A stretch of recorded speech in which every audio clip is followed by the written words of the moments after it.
Hello and welcome. Today I'll show you some useful settings for Telegram groups that every group owner should know.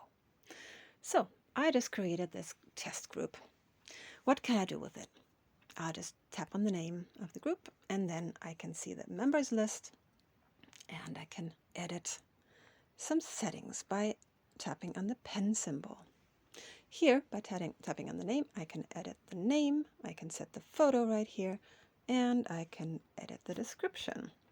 A description is useful if you have, for example, a public group and you want people to find it and see what it's about so that they can decide whether to join it.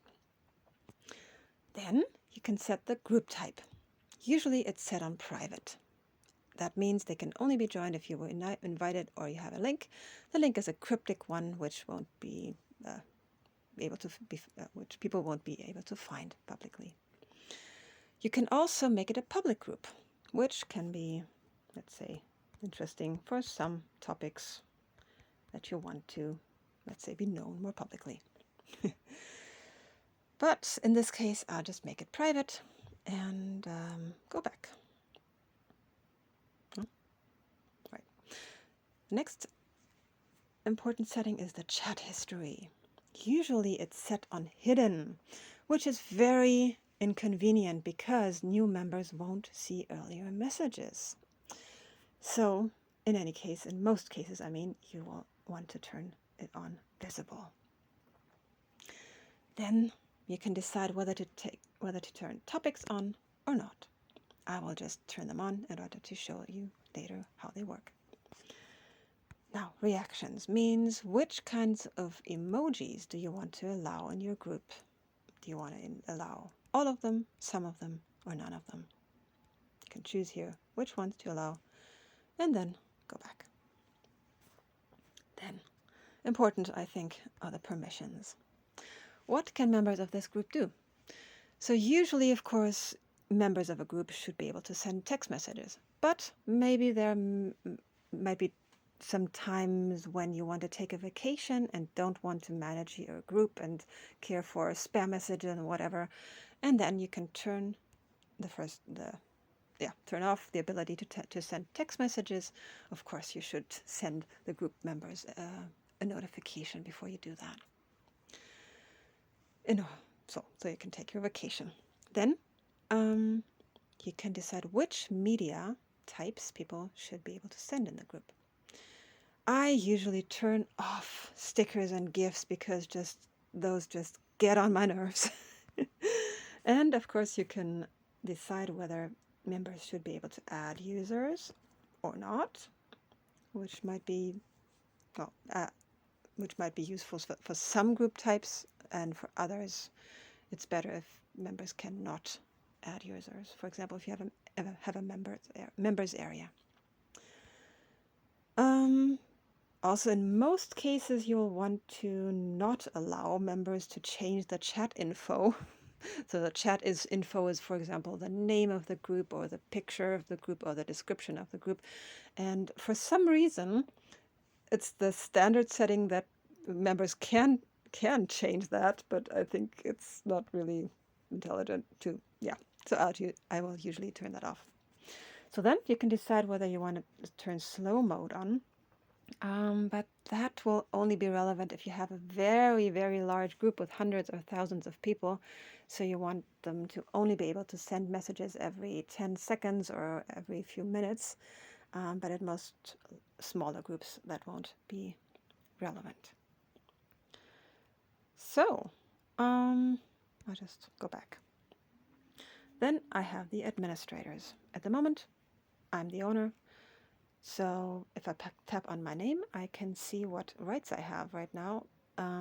Most of them I cannot edit right now because, well, I'm the only admin and I should be able to do everything. But I can decide whether I want to remain anonymous or not. So that means whether people can see my name in the members list or not. And in some cases, for example, if I have a large public group and I want to remain anonymous, I'll turn that on. But in some other cases, I may turn that off. And so that people can see my name. All right. Then I could add another admin. And here I can choose from the group members, and here is one member that I can just add as an admin. And here I can decide whether that person can, for example, add new administrators or not, or whether he should be able to delete messages or not, or invite users or whatever. And here I can even give him a custom title. Maybe, I don't know, group monkey or whatever, or I can give the group ownership to that person.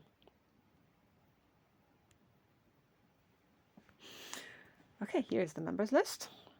And here I can add members or invite them by link. Okay, that's about it. So I tap on that thing and go back. And if I tap on the three dots on the top right corner, I can start a video chat or search for members or whatever. And also I can set how long it will take until messages are deleted automatically, if I want that. In most cases, well, I have not yet used that setting. So if I go back, I will have the topics list. At the moment, of course, I have only one topic. And at first, I will probably want to change the name of that topic to whatever name I want. Then I will go back and another time. And then by tapping on the three dots, again, I can create a topic. Let's see, I just call it health and add a symbol. And I create a topic. And by sending a message, I will start that topic. Okay, that was not what I wanted to show. Anyway, now I started that topic. Now I have two topics, and I'll just create a third one in order to show you something. For example, if I want to create a topic for course materials, I can do that.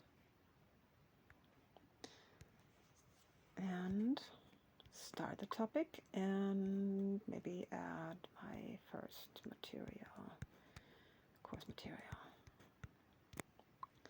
All right, I'll just go back to the course list, to the topics list. Now what can I do here?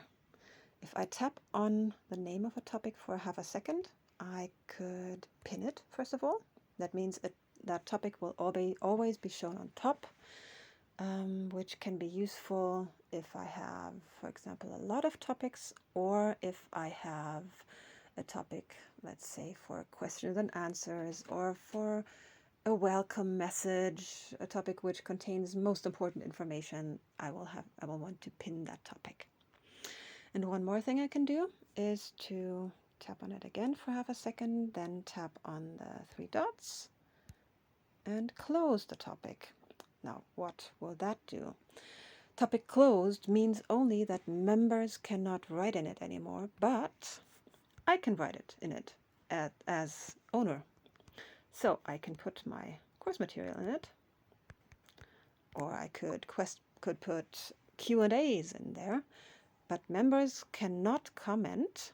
So that means the materials and the maybe announcements, important announcements, will be easy to find. Great. Now what else can I do? Right, by tapping on the top right corner, those three dots, I can change the view as messages. For some people, they will prefer that kind of view because it will simply show the messages in the order that they were created. And for some people that's better, but in most cases I prefer the topics view. So that's about it.